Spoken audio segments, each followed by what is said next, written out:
Bonjour à tous. On a la chance aujourd'hui d'avoir Caroline Gauthier avec nous. Bonjour Caroline. Bonjour, merci de m'avoir invité, Jean-Baptiste. Ravi d'être là. Eh ben, c'est un honneur pour moi, surtout que tu as accepté cette rencontre, qui a donc pour objectif de découvrir un peu ton univers et comprendre comment tu as vécu cette grande phase de changement il y a 15 ans. Alors je vais expliquer un petit peu qui tu es en détail dans un instant, mais voilà, on va pouvoir disons, explorer et avoir des conseils de toi qui a vécu il y a 15 ans de ça en arrière, un changement important dans ta vie qui t'a Ouais. amené à te reconvertir vers la formation, le coaching et aujourd'hui même à être écrivaine, conférencière.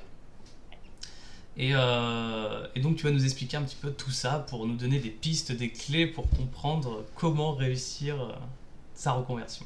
Oui.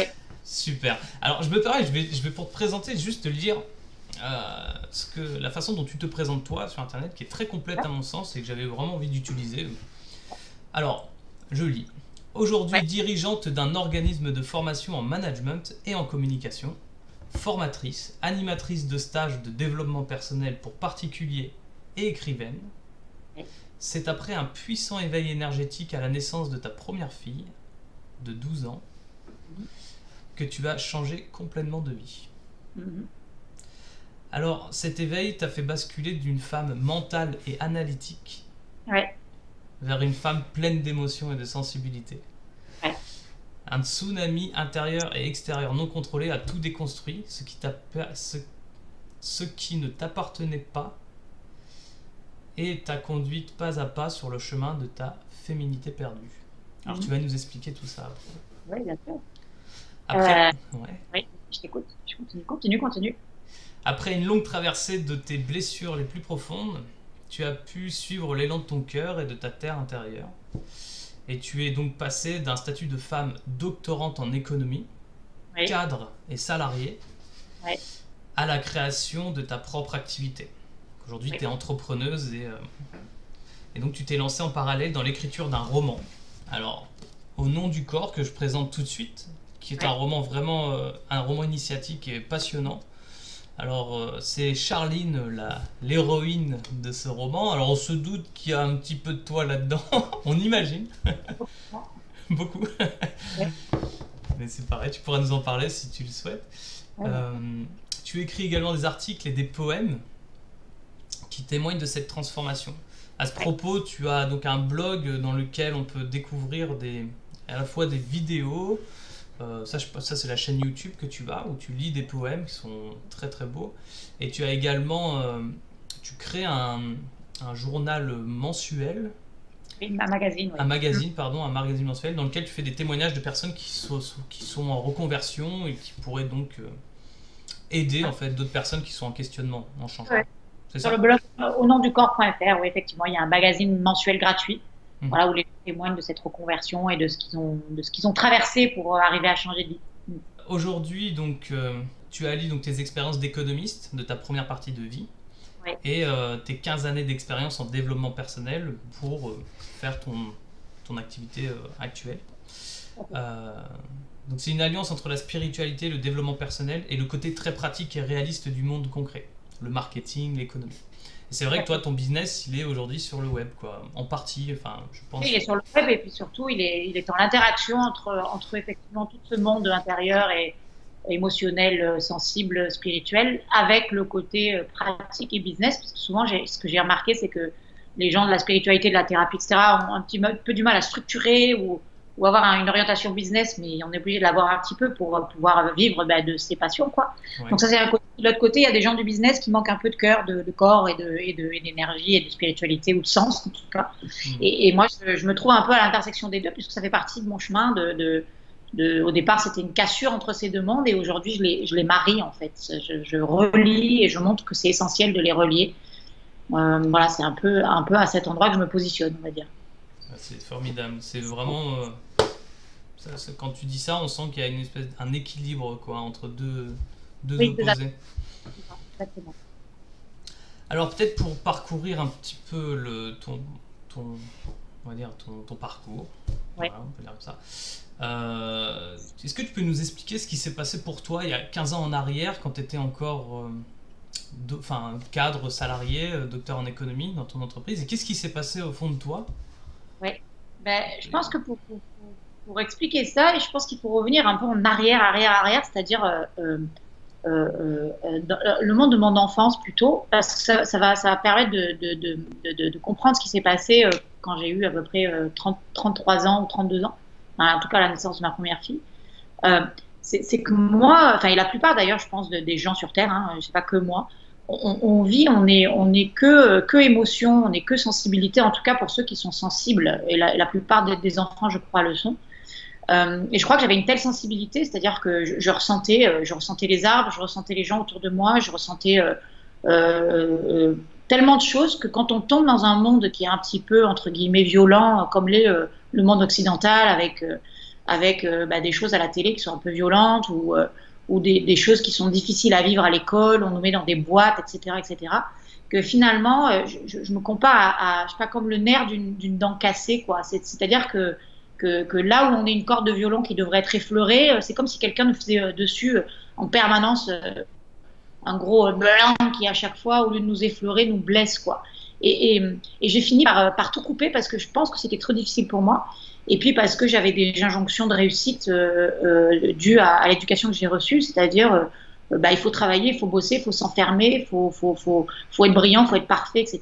Qui fait que comme je voulais répondre à ce que je sentais qu'on attendait de moi, ben, j'ai surinvesti quelque part ma tête et j'ai coupé l'aspect émotionnel et sensible qui était à mon avis trop difficile ou trop différent des gens qui m'entouraient. J'ai passé mon temps à élever, je sais pas moi, des pigeons, des salamandres, enfin des choses qui, au bout d'un moment, on m'a dit mais enfin faut arrêter quoi, hein, parce que je leur parlais. Enfin, j'étais un peu, j'avais un côté un peu taré entre guillemets, et comme je pensais ou je sentais ou j'ai cru que c'était pas en accord avec ce qu'on attendait de moi, ben, j'ai tout arrêté et j'ai plus rien senti du tout. Et je me suis sentie reconnue quelque part bah, dans l'aspect bah, tu réussis quoi, parce que j'ai été major de promotion, donc je me suis construit un personnage autour de ça. Sauf que ce personnage, c'était pas moi, quoi. Hein. C'est-à-dire, je suis devenue une femme rigide, fermée, qui sentait rien, hyper-mentale. Et je pense que quand une femme qui est par nature sensation, émotion, ben, se coupe de toute cette dimension, ben, elle devient ben, une warrior, quoi. Et je pense que c'est encore plus violent pour un homme. Je me suis complètement perdue, complètement égarée. Je réussissais certes, mais il y avait toute une nappe phréatique qui était refoulée, enfouie. Voilà. Et quand j'ai donc construit, j'aime bien dire cette image-là, mais un arbre qui n'était pas le mien, quoi. Et quand on construit quelque chose qui n'est pas soi, ben, la nature, elle reprend ses droits. Hein, je me suis coupée de ma nature. Ben, à un moment, ben, il y a eu, je refoulais parce que je ne sentais rien, je sentais aucune limite, je chantais plus rien. J'avais plus ce GPS qui pouvait me dire, ben là, tu es à la bonne place ou pas. Donc voilà, le fait de tomber sur des hommes qui étaient manipulateurs et même pas sentir que c'était pas bon pour moi. Voilà, je ne m'aimais plus, quoi. Hein, voilà. Et du coup, bah, j'ai eu une explosion, comme tout ce refoulement qui m'a pété à la figure, et j'ai vécu une crise hallucinante qui m'a fait découvrir tout le monde que j'avais enfoui, quoi. Et c'est venu de façon très violente, hein, quelque part. Et en même temps, ça m'a permis de faire des liens sur plein de choses. C'est-à-dire, j'ai un monde émotionnel, un tsunami énergétique, et puis des choses que j'entendais de l'extérieur, avec comme une guidance où j'avais complètement oublié en me disant mais c'est hallucinant quoi, hein, ce qui est en train de m'arriver. Voilà, et c'est comme ouais, une crise existentielle, je crois. Et elle s'est manifestée comment cette crise En fait, ça a été comme une goutte d'eau qui fait déborder le vase. Il y a eu un événement qui était difficile, et là où j'aurais dû le sentir bien avant, ben là c'est comme si d'un coup cet événement il faisait péter la marmite, quoi. Et du coup ben, toutes les émotions que je sentais plus, que j'avais enfouies, ben, quand vous mettez le doigt sur 30, enfin vous reniez 30 ans d'émotions, ben, finalement les 30 ans d'émotions vous pètent à la figure, donc explosion corporelle, émotion de fou, en même temps tout ce qui était autour de moi s'est écroulé d'un seul coup. Divorce, faillite, mise au placard, enfin j'en passe, quoi. Et ben, du coup, ben, là où j'étais plus vivante, là le vivant s'est invité, mais de façon quelque part ben, assez hallucinant, quoi. Hein. Ben, on peut appeler ça, je sais pas, c'était pas tellement un burn-out parce que j'étais pas déprimée, mais c'était une explosion de mon énergie mais qui m'a mis en lien avec tout ce que je voulais pas voir, quoi. C'est pour ça que je parle de toutes les blessures enfouies, etc., de toutes les colères, de toutes les tristesses, de toutes les peurs, enfin voilà. Et ça m'a permis aussi de comprendre à quel point elles sont essentielles, quoi, hein. Et si on les écoute pas, elles nous dépassent. Par contre, si on les prend pour ce qu'elles sont, c'est-à-dire des informations sur nos besoins profonds, ben on comprend à quel point on s'est égaré, que tous nos besoins ont été enfouis, toutes nos limites. Par exemple, la colère nous permet de mettre en lien avec nos non, nos limites. Moi, je la sentais plus, et là, je les ai senties d'un coup, quoi. Voilà. D'accord. Et en même temps, ben, je relate ça dans le roman, hein, c'est que j'ai une série de synchronicités au même moment qui sont arrivées, des guidances, enfin, des choses que je relate et que j'essaye de rationaliser parce que je suis quelqu'un de très rationnel, hein. Voilà, c'est ce que j'explique en fait. Qu'est-ce qui se passe au moment de la crise? Qu'est-ce qui se passe au moment de. C'est pas obligé de vivre un truc hallucinant. Moi, c'était le cas. Mais on peut très bien vivre d'autres choses qui nous permettent d'avoir les leviers du changement, qui sont ces informations qu'on a sur soi, sur le vivant qui nous habite et la nécessité qu'on a de se remettre en connexion avec ça pour être en lien avec soi, quoi, et avec ce qui est important pour nous. Très bien. Donc en gros, si, pour résumer ça, ce que j'entends, c'est que en fait, les émotions étaient vraiment une boussole que tu avais complètement omis, laissé de côté, qui te permettait, en fait, enfin, qui te faisait en sorte de ne plus te respecter. Et qui, à un moment donné, en tirant trop fort sur l'élastique, en reniant cette partie de toi-même, t'as explosé à la figure. C'est ça. Et t'as amené, par contre, tout un tas de synchronicités, mais qui ont été assez violentes, si j'entends bien, enfin, très fortes. Les synchronicités pas violentes, c'est magique. Magique. Les émotions étaient fortes et compliquées, mais les synchronicités étaient comme une guidance et la découverte de comment le monde fonctionne. C'est-à-dire que pour moi, c'est la réunion de plein de forces à l'intérieur de nous. Il y a nos émotions, il y a nos sensations, il y a notre tête, mais il y a aussi quelque chose de plus grand que soi qui, si on fait la place, va nous guider, sur lequel on n'a aucun contrôle. Et en même temps, c'est comme une main invisible qui nous montre le chemin quelque part. Et il faut être attentif et aware, comme dirait Van Damme, à ce type de choses qui fait que quand on peut paraître taré quand on parle de ça, et en même temps, quand on l'expérimente, on a une dimension dans nos vies qui permet d'accompagner nos projets sur des choses qui nous guident. C'est comme la force qui nous a mis au monde, quoi, hein. Personne nous.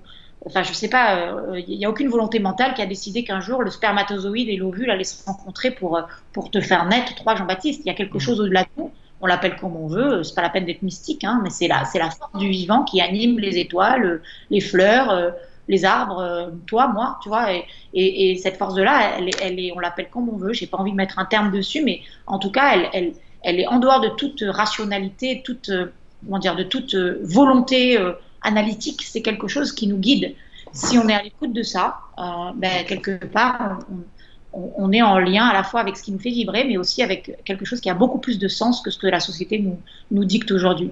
Et la crise que j'ai vécue, je crois je ne suis pas la seule à la vivre, parce que la société a surinvesti le cerveau et a oublié la force des émotions, la force de la sensation, la sensation au sens énergie, quoi, hein, qui nous traverse, et la force de cet élan de contribution au monde qui est bien plus grand que nous.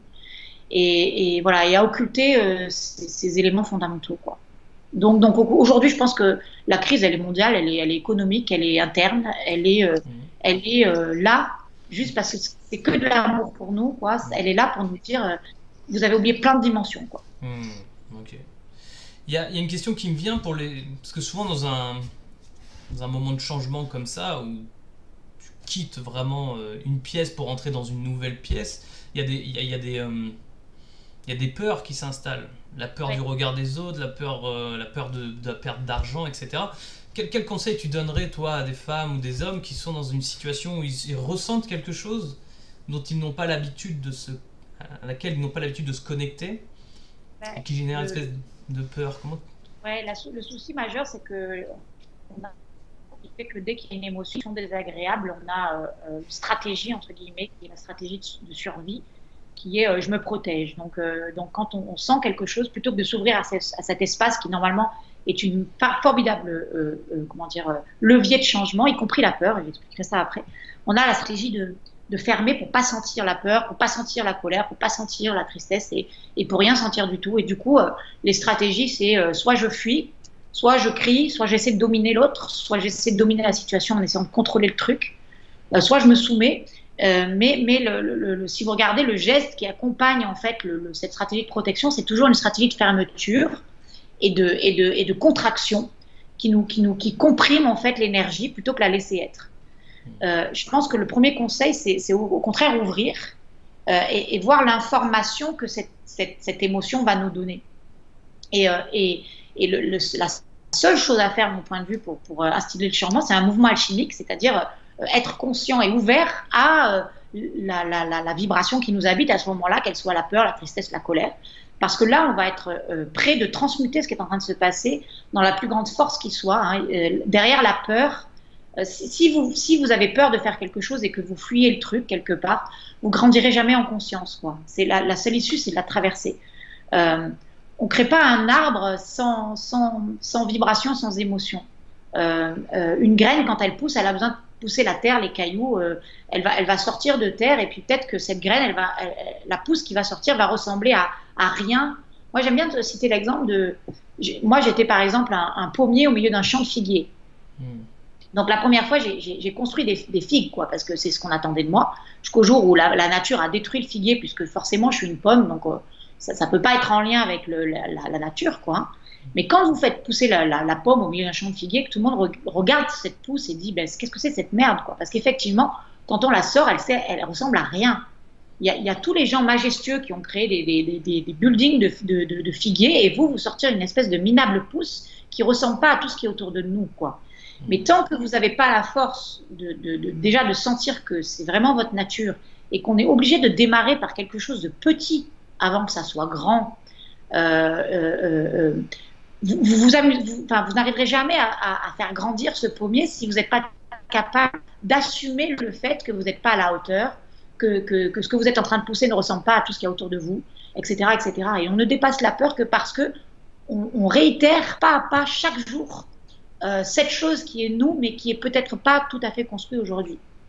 Si vous construisez une cathédrale, la première chose que vous allez mettre, c'est une pierre dans un champ vide, quoi. Cette pierre, elle ressemble à rien. Elle ressemble absolument pas à une cathédrale.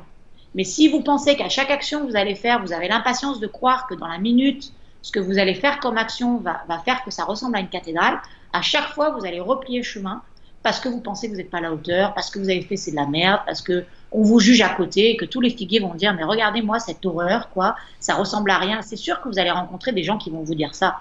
Et si vous le croyez, parce qu'effectivement, le truc que vous êtes en train de mettre en place, au début, forcément, il ressemble à rien. Moi, quand je me suis mis à écrire un roman, les 10 lignes que j'ai écrites au début, j'ai dit mais qu'est-ce que c'est minable, quoi. Qu'est-ce que tu es en train de faire continue à faire ce que tu faisais avant, parce que je ne vous dis pas toutes les critiques de gens qui me disaient mais on ne peut pas vivre d'un roman, on ne peut pas vivre de quelque chose qui sort de l'ordinaire, reviens dans tes anciens métiers, tu as 2 filles à élever, voilà.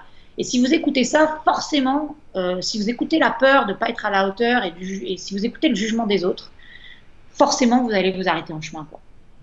Donc il faut être prêt à savoir que pour lever 400 kilos, d'abord vous devez être capable de soulever une plume. Et si vous n'êtes pas capable d'assumer que vous ne soulevez au départ qu'une plume, ben vous n'y arriverez jamais quelque part. Donc, je crois que c'est ça. Ouais, c'est clair. C'est en fait toujours nourrir un idéal, mais accepter aussi le fait qu'on ne soit pas encore à cet idéal là, tout de suite, maintenant, quoi. Et d'accepter de faire le chemin. Pas être dans l'idéal, mais même de se sentir à quel point on est minable, quoi. Parce que quand vous vous mettez à faire quelque chose de nouveau, qui n'existe pas, il n'y a aucun élément de comparaison et même autour de vous, vous allez avoir des gens qui vous disent c'est quoi cette merde. Et il faut être capable d'assumer le fait que oui, au départ, ce qu'on va produire, j'aime bien caricaturer et employer des mots forts, hein, mais la première chose que vous allez produire, c'est de la merde. Parce que vous ne l'avez jamais fait, quoi. Et qu'on ne peut pas apprendre à faire du vélo sans tomber d'abord, quoi. On ne peut accepter d'être grand que si on accepte la possibilité à un moment d'être petit, quoi. D'être petit, minable, pas à la hauteur, que la première action qu'on va mettre en place, c'est juste une pierre dans un champ vide, quoi. Et je pense que ça, si on l'assume pas, on n'est pas capable de mettre en œuvre des grands projets, quoi. C'est vraiment essentiel pour moi d'être capable de se sentir nul, quoi. D'accord. Et pas protéger ce sentiment-là. C'est super. C'est un super conseil. Ouais. Et alors, une fois qu'on accepte d'être nul, de quitter son ancien monde pour aller vers un nouveau, qu'on a fait ce deuil, qu'on est dans cet état peut-être de deuil, de désengagement, comment tu as fait toi pour traverser cette reconquête intérieure? Parce que c'est quand même, tu parles de 15 années de développement personnel. Ça a été super compliqué parce que tout ce que je mettais en place ne ressemblait pas à tout ce que faisaient mes amis. Donc, les railleries, les moqueries, mais qu'est-ce que tu fais? Je suis partie, moi, sur des terres avec les sacs à dos, faire dans des grottes. Donc, c'est sûr que j'étais plus invitée dans les gyms mondains, quoi. Ça faisait tâche, quoi. Ouais, vous commencez à faire une pousse de quelque chose qui ressemble à rien, des gens, du champ dans lequel vous êtes implanté, quoi. Donc, moi, le conseil que je donne à ce moment-là, c'est un temps de s'écarter de ce champ-là et d'aller planter votre graine ailleurs. Parce qu'il y a plein de gens qui, eux, peuvent vous comprendre, mais vous ne pouvez pas attendre des gens qui vous entourent, qui vous soutiennent. Ce n'est pas possible. Vous devez créer une autre communauté de gens qui vous ressemblent. Donc, c'est le conseil que je donnerais, que j'ai fait moi. C'est-à-dire qu'un temps, je me suis écartée pour reprendre confiance en moi et prendre le temps de créer ce que j'avais besoin de créer. Et quand je me suis sentie suffisamment solide, je suis revenue. Mais ça ne m'empêche pas que j'ai continué à sentir le regard un peu de travers des gens autour, etc. Mais comme à l'intérieur, c'était suffisamment fort et qu'il y avait énormément de gens autour de moi qui me validaient dans ce que je faisais. Et puis même, j'ai commencé à vendre des choses, etc. Aujourd'hui, maintenant, j'arrive à réunir mes deux mondes parce que les gens voient bien que ce que je fais réussit, ça réussit, quoi. Mais c'est surtout la confiance que j'ai en moi qui fait que je reste droite malgré les regards. Et du coup, les regards sont en train de changer parce que le regard sur moi est en train de changer aussi, quoi. Donc c'est tout des passages comme ça à passer, mais il faut être prêt à vibrer la peur, le jugement, les railleries, voilà, et tout ce que ça fait, tout ça, ça nous fortifie tellement à l'intérieur que le chemin en vaut le coup, quoi. Ok. Il y a pas mal de personnes, je vois, qui ont cette petite voix dans la tête, tu sais, ce critique intérieur là, qui les juge en permanence et qui, dans une étape comme ça, dans une période aussi mouvementée, on va dire, de cassure, c'est compliqué pour elle de le faire taire, ou du moins de lui donner sa juste place. Quel conseil tu donnerais, toi Comment tu fais pour gérer ça, si tu le gères? En fait, moi, j'aime bien prendre une image, c'est-à-dire qu'à l'intérieur de nous, on a des parts. Il faut déjà être conscient de ces parts-là. Là, les parts dont tu parles, c'est le cerveau et les émotions. Souvent, on a le cerveau, je le qualifierais au départ de masculin, et ce qu'on ressent, c'est plutôt féminin. Souvent, on a un couple qui est construit un peu à l'envers, c'est-à-dire que là où le masculin devrait soutenir les élans qu'on peut avoir, le masculin dit ta gueule. Raconte quelque chose, raconte une histoire, raconte un scénario qui vient de l'enfance. Hein. Donc déjà, il faut prendre conscience de ce scénario. Donc déjà, quand on met de la conscience c'est le masculin aussi, ça devient un masculin bienveillant. C'est-à-dire qu'il ne s'agit pas de dire ta gueule à la part qui dit ta gueule, parce que du coup, on rentrerait dans un cercle vicieux. Il s'agit juste d'être conscient de la part qui dit ta gueule. Donc déjà, on met un masculin masculin bienveillant sur ce masculin qui raconte des histoires.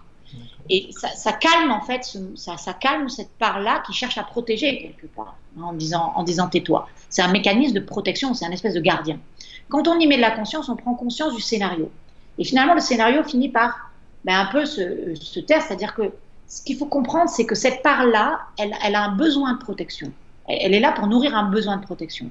Donc, on descend du coup dans le besoin pour savoir, bon, mais ok, j'entends que tu as besoin d'être protégé, mais lui faire prendre conscience que est-ce que tu peux comprendre que en fait, cette part qui cherche à protéger va à l'inverse du besoin que tu as, que d'exister, quoi, et qu'on te valide, parce qu'à force de faire ça, tu rentres dans un trou de souris, tu restes dans ta zone de confort, et tu es en train de mourir à petit feu, et c'est tout un mécanisme, en fait, déjà de prise de conscience de ces scénarios-là et de ces programmes.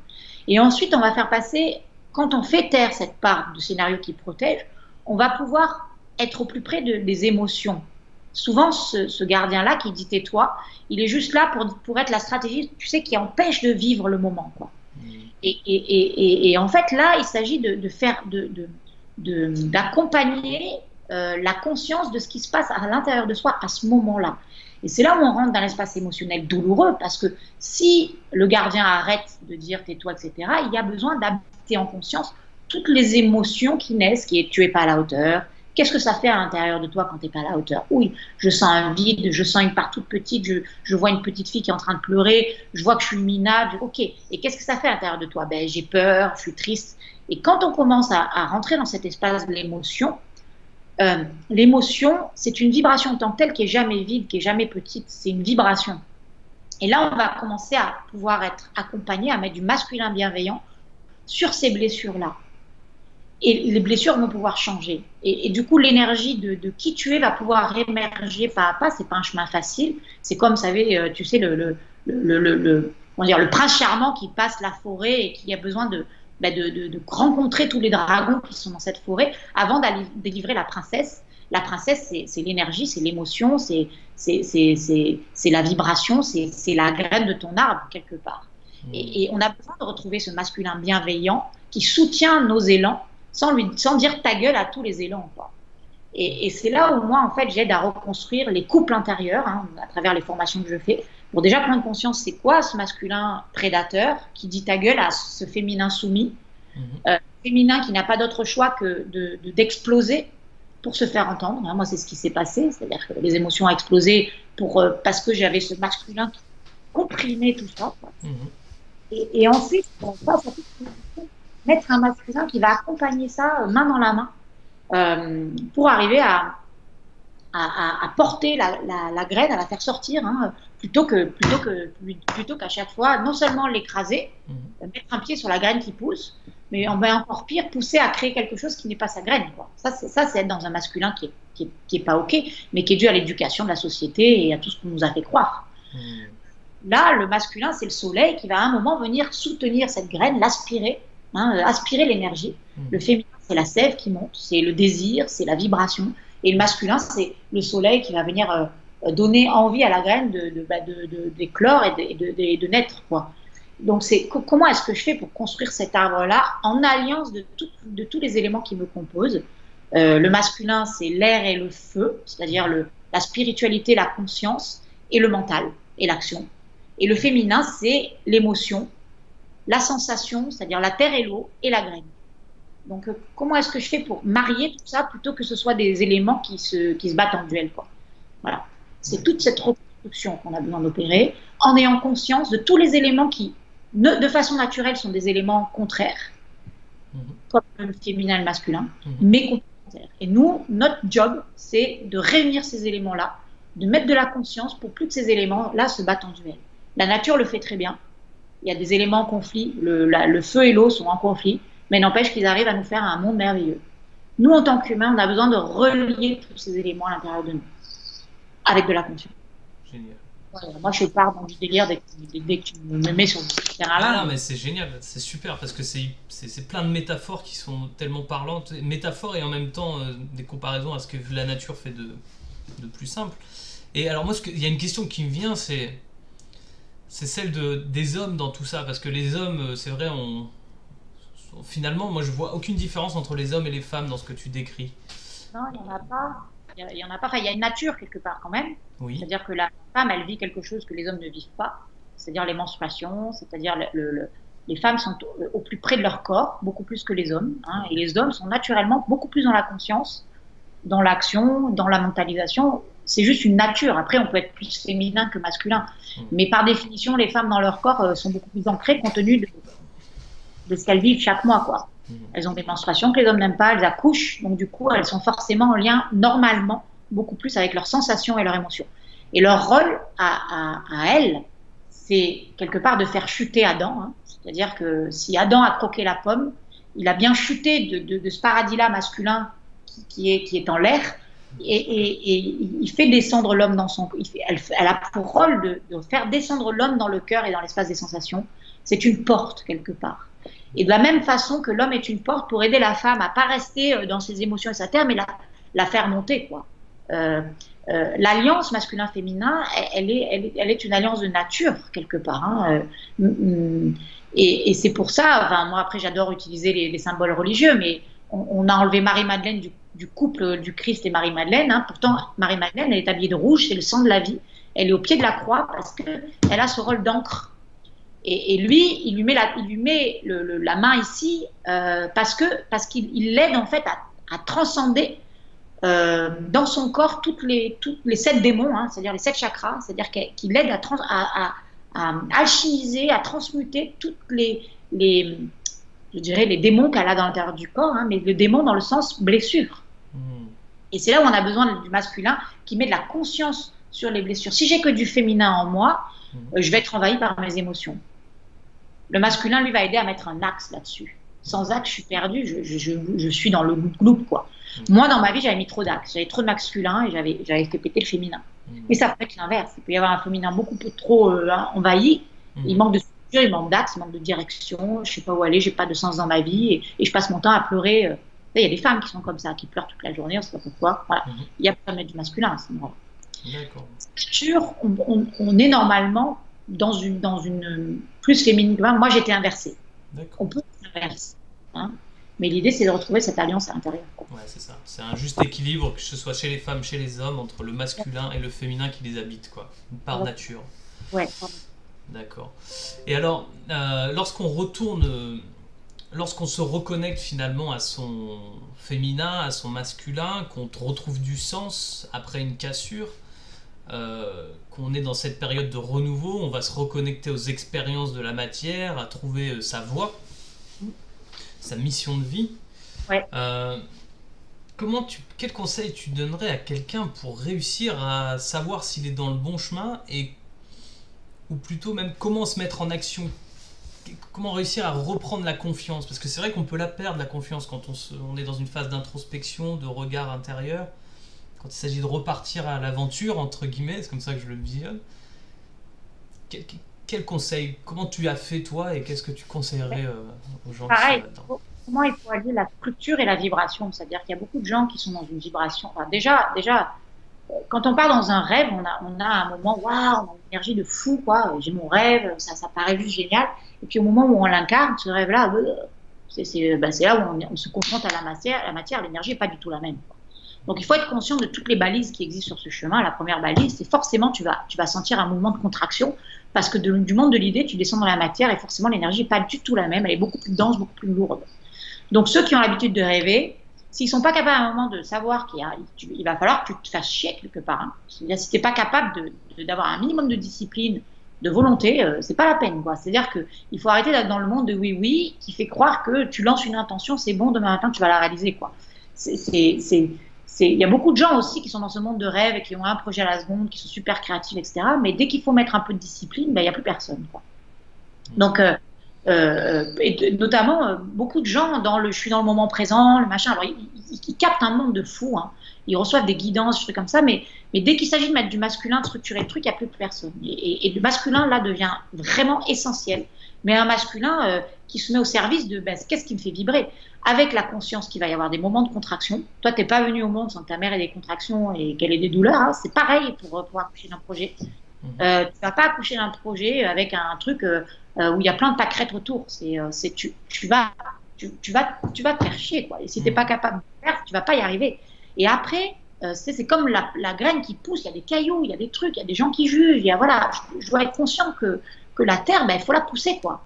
C'est-à-dire qu'on va te demander de faire 20% d'efforts qui viennent de tes tripes et que ce n'est pas un moment facile parce que c'est un moment de contraction où toutes tes peurs vont s'incarner, toutes tes résistances, même toutes celles, c'est les mêmes à la limite que celles quand tu es venu au monde, quoi. Tu vas avoir tout un monde émotionnel qu'il va falloir comprendre, ne plus rejouer, transmuter, faire les choses autrement, etc. etc.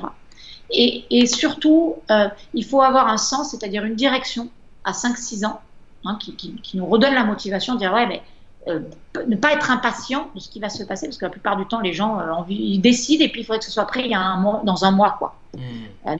La chose, c'est dans 5 ans, prends une distance trop large, sinon tu vas te décourager. Tu prends surtout une action à faire et que tu réitères tout le temps.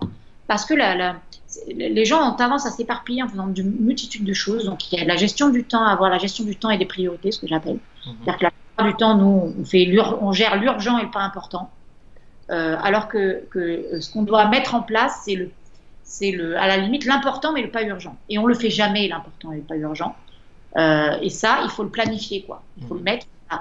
Ma vision, je dois mettre au moins une action en place chaque jour au service de cette vision-là, même si c'est pas urgent. Parce que souvent, ce qu'on fait chaque jour, c'est le pas important et l'urgent. Et on est débordé, vous savez, c'est le symbole de ce bocal rempli de sable dans lequel je peux en mettre aucune grosse pierre parce que je ne m'en suis jamais occupée. Si vous commencez par les grosses pierres, vous allez pouvoir rajouter du sable. Alors nous, on fait que du sable, quoi. Je comprends. Enfin, c'est tous ces conseils à mettre en place. Puis surtout, il y a l'effet, je dirais, domino, c'est qu'à un moment, il y a un petit domino qui va se mettre à pousser un domino un petit peu plus grand, et puis si vous faites toujours une action sur ce petit domino-là, la force de la nature va faire que vous allez pouvoir, dans 5 ans, avec cette première impulsion, faire tomber la tour de Pise, quoi. Mais ça veut dire que chaque jour, vous devez faire cette action-là, sans jamais vous décourager, en prenant conscience qu'au départ, la force de ce petit domino va juste pousser un tout petit domino, mais qu'après, si vous continuez à faire ce one thing au quotidien, tous les jours, et que vous l'assénez, etc., vous ne perdez jamais cette discipline et cette structure, à un moment, vous allez pouvoir faire bouger la tour de Pise, quoi. Mais pas d'un coup. La plupart des gens, ils sont en lune de miel, quoi. Ils ont l'idéal, ben, je me marie, ouais, elle est super belle. Et puis, une semaine après, ben ouais, c'est loin de l'idéal que j'imaginais. Et c'est là où les problèmes commencent, c'est que les gens se barrent en disant, ben, en fait, non, ce projet n'était pas fait pour moi. Si, il est fait pour toi. Mais il faut que tu prennes conscience que ben, y a de la structure à mettre en place. Il y a de la discipline. On n'écrit pas un livre sans s'y mettre tous les matins, quoi, 1 heure. C'est ça. C'est ce que je vois. En coaching, c'est ce que je fais par exemple avec mes clients, où on va dès le départ avoir posé une vision à 5 ans et décomposer après en objectifs qui vont arriver au mois et puis au jour, quoi. C'est ça. Et c'est comme ça, il faut décomposer les tâches en ayant toujours par contre une cible. Exactement. Parce que sinon on ne sait pas où on va, on se disperse. Et après on a des outils, le carré d'Eisenhower et toutes ces choses très importantes, des méthodologies de gestion du temps et d'organisation, quoi. D'organisation, et puis voilà, chaque trimestre, tu as une priorité par trimestre. Et tu dois mettre en place que ça. Si tu mets déjà 3 priorités par trimestre, tu ne vas pas y arriver. Donc la plupart du temps aussi, c'est rester focus. C'est le plus dur aussi pour les entrepreneurs qui sont créatifs. Puis il y a des gens créatifs qui ont du mal à se mettre dans l'action. Puis il y a des gens ou alors qui sont très bons dans l'action, mais ils manquent de recul et de hauteur. Donc ils n'ont pas de vision. Ils n'ont pas ce feu qui te porte et qui va à un moment faire que... Moi, je ne sais pas comment expliquer, mais à un moment, tout l'univers a conspiré contre moi quand je n'étais pas en lien avec moi. Et aujourd'hui, il y a une force qui fait que je rencontre les bonnes personnes au bon moment. Il y a quelque chose qui m'aspire. Au départ, c'est quelque chose qui me comprimait. J'avais même l'impression d'être emboucanée, comme on dit à Marseille, comme si on m'avait jeté un sort. Quoi que je fasse, il y a qui merdait, quoi. Si ça n'est pas en lien avec ce qui te fait vibrer, tu n'es pas aligné, quoi. Donc, il ne faut pas s'étonner que l'univers conspire contre toi. Et il y a un moment où, quand on est vraiment aligné, il y a une force... waouh, qui fait qu'au départ, tu as mis 20% d'efforts, mais à un moment, il y a 80% qui va venir te chercher où tu n'as presque plus besoin c'est le début qui est compliqué, quoi. C'est cette force difficile à mettre au départ. Hein, c'est pas une fusée, au départ, on a besoin de mettre la patate, quoi, pour qu'elle décolle de terre. Et il y a un moment où elle va se mettre sur orbite, il n'y a plus besoin de mettre de l'impulsion, c'est le cosmique qui va se mettre, qui va nous aider, quoi, qui va contribuer. Mais au début, on ne le sent pas forcément. Ok. Très bien, très très bien.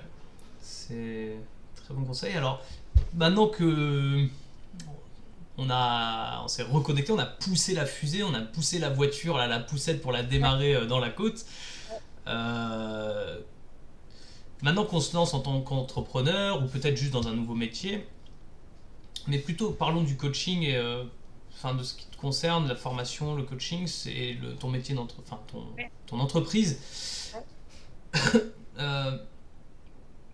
Pourquoi le web, finalement?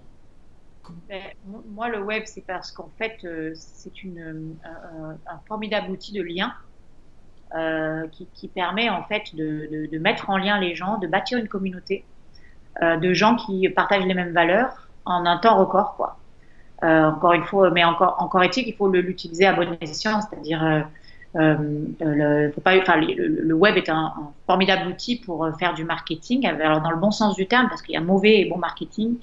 Le mauvais marketing, c'est celui qui n'a pas de vision, pas de valeur, pas de partage. Le bon marketing, c'est celui qui comprend qu'on a besoin de bâtir une légende personnelle, une histoire, de bâtir un produit autour de cette histoire qui va aider les gens à se transformer, à muter vers quelque chose voilà, vers sa pépite, son unique, quoi. Comment dire, ce qui est formidable dans le web, c'est que c'est un outil qui permet de bâtir des communautés de gens qui partagent les mêmes visions et les mêmes valeurs en un temps record, quoi. Et en plus de nouer ce qu'on appelle les partenariats, c'est-à-dire que moi j'avais l'habitude de travailler dans le business, hein, j'implantais des boîtes, j'allais les chercher à l'étranger à coup de subventions, voilà, j'ai beaucoup utilisé la vente, j'ai fait du télémarketing, j'ai fait énormément de choses qui étaient des outils qui étaient un peu déconnectés du vivant que je touche aujourd'hui. Mais maintenant, j'amène ça au service du vivant et des valeurs humaines. Et là où avant, c'était un monde de compétition, le web permet de nouer des partenariats avec des gens qui partagent les mêmes valeurs que les nôtres, sans compétition, mais au contraire, on a tous conscience qu'on est une cellule d'un même corps, au service du bien-être du corps dans lequel on est implanté, quoi. Et l'économie d'avant, c'est une économie où on est quelque part dans une économie cancer, on est un cancer, c'est-à-dire que la cellule, elle fonctionne que pour elle, elle veut amonceler, elle veut gagner toute seule, et elle ne prend même pas conscience qu'en faisant ça, elle est en train de faire crever toutes les cellules qui sont autour d'elle, et qu'à un moment, le corps dans lequel elle est, il va mourir, quoi. Elle a tellement peu de conscience, cette cellule-là, alors que le web permet au contraire. Moi, je travaille avec des gens qui ont exactement la même mission, la même vision. Toi, par exemple, t'en fais partie. Hein. On travaille de concert on contribue au fait qu'on a envie d'aider les gens à se transformer, etc.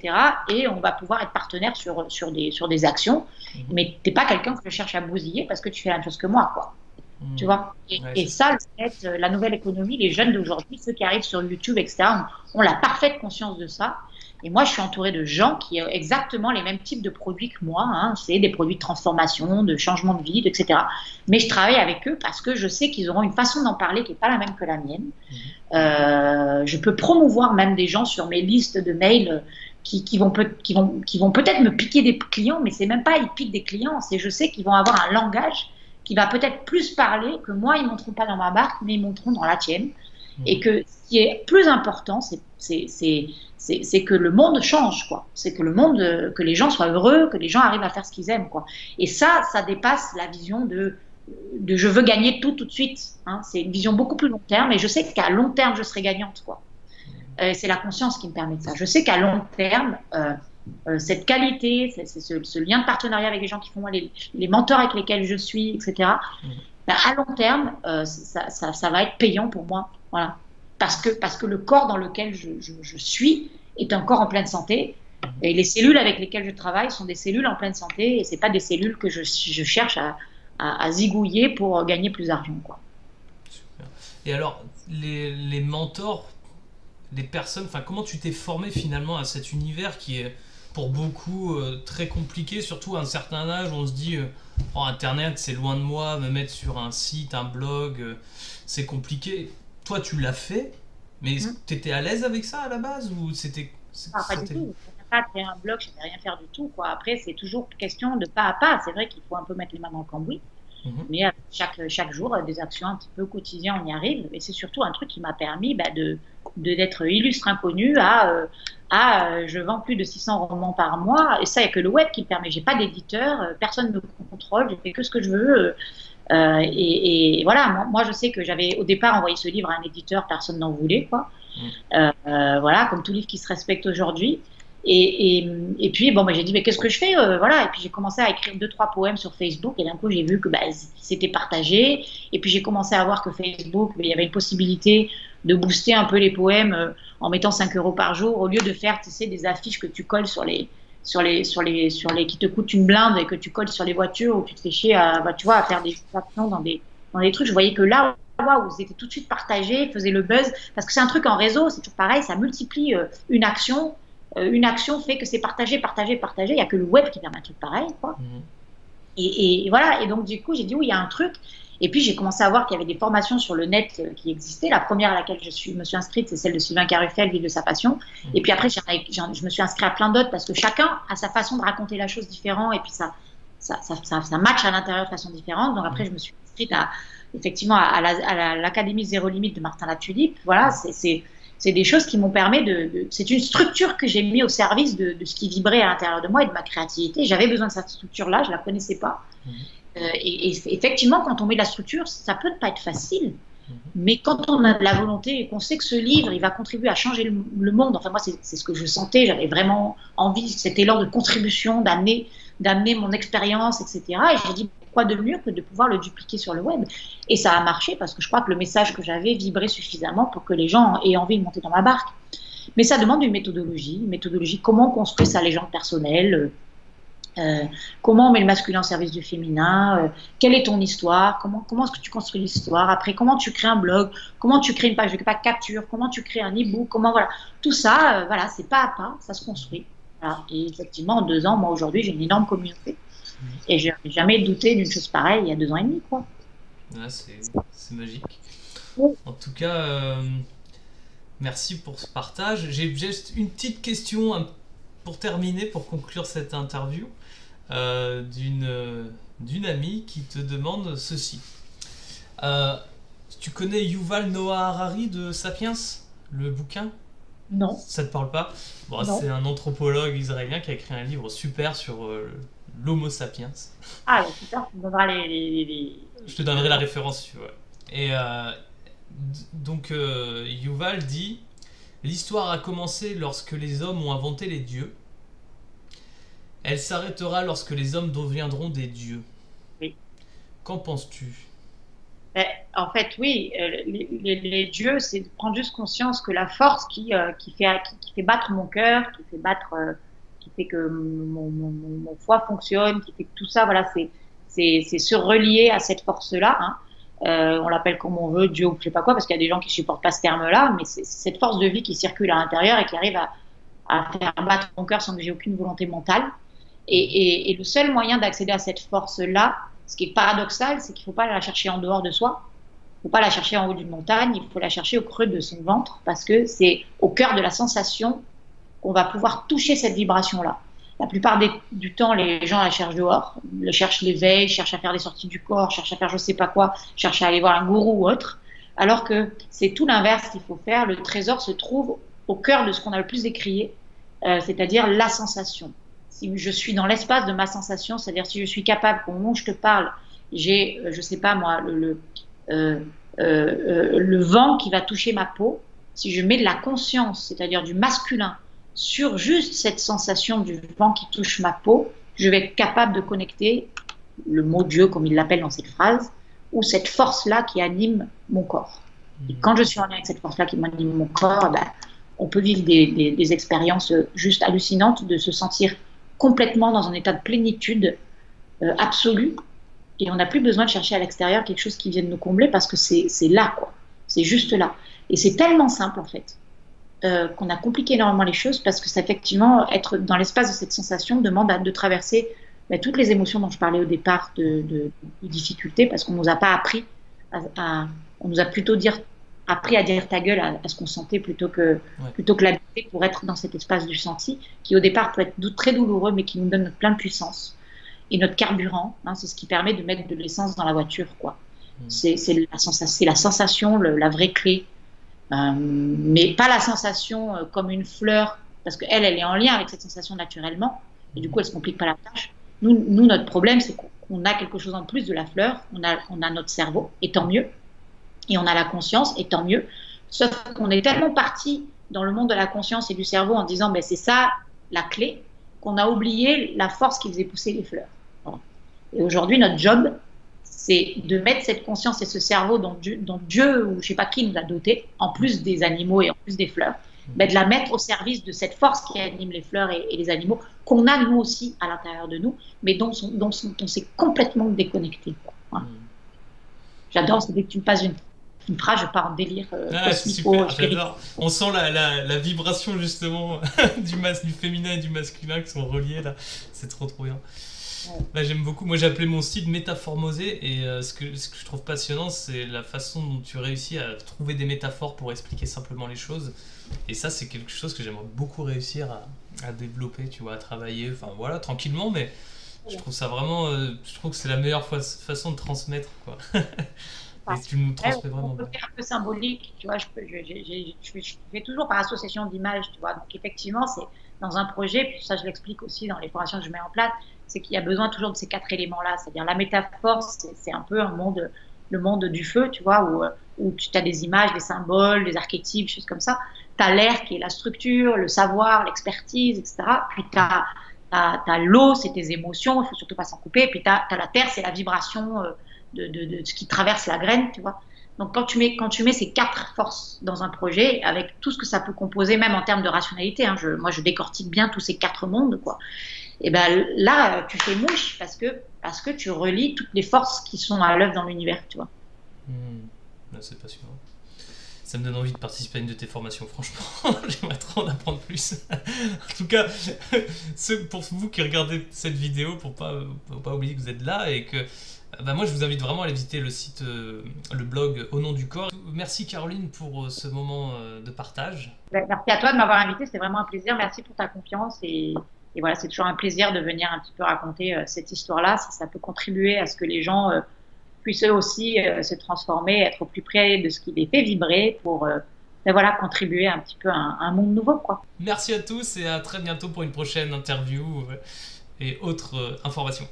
Au Merci revoir. beaucoup. Au revoir. Salut Caroline. Ciao.